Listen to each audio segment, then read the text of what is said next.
someone who is involved in interviewing people, then you need to listen to this video. I'm going to share with you 3 key ingredients to running a successful interview process.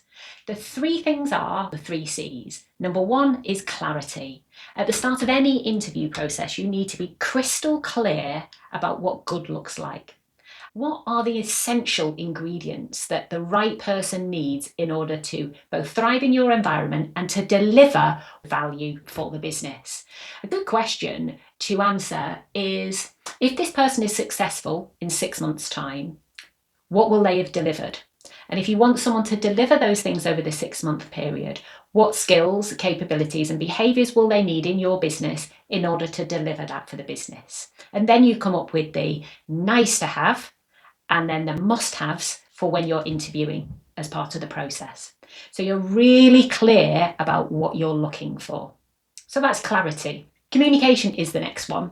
And communication comes in 2 forms. Firstly, communication with anyone who's involved in the interview process. So being crystal clear and sharing what good looks like with anyone who's involved. There's nothing worse than for anyone involved to get to the end of a quite long-winded interview process only to find that the person who's involved at the end is looking for something completely different than the other people that were in the interview process. So communicating with one another, firstly about where you're aiming in that dartboard, what good looks like. And then secondly, about the questions that you've asked during the interview process in order to gather the data to make the decision as to whether they are what good looks like in terms of what you've set out in your clarity part of the process. So communicating with your peers, sharing information about answers to questions. And if you communicate throughout the process with one another, you can do a few things. One, you can make sure that there's no duplication so that the poor candidate doesn't get asked the same questions over and over and it's obvious you haven't communicated to each other.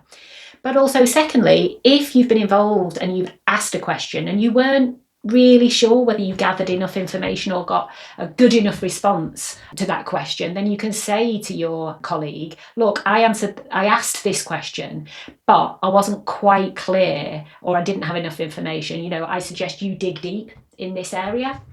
So communicating to each other. And then the second part of communication is externally, making sure you're regularly communicating with the individuals that are involved in the process. And communication can be both online, conversation, when they come in for interview. Be really clear and consistent in that communication with them.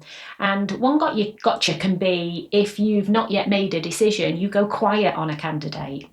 The problem you have in that situation is if you go quiet and somebody else approaches them, what does it say to them about you if you're not communicating with them? What impression do they get about you as a business? Because it all matters. So communicating to your peers and also communicating to a candidate. Don't leave a candidate hanging just before a weekend. Even if you haven't made a decision, give them a call and let them know when they're going to hear by. Otherwise, they're going to think, oh, they're offering somebody else and they're just keeping me dangling in case the first person says no. And then finally, consistency. And consistency ties it together. So this is all around making sure that you are consistent in your interviews. It's okay to have conversation as part of the process, and you'll obviously have a different loose conversation with different candidates because their CVs will be different. But there has to be a structured part of the interview process where you are asking structured questions that allow you to gather data against the key criteria that you are looking for in terms of a successful candidate for this interview process.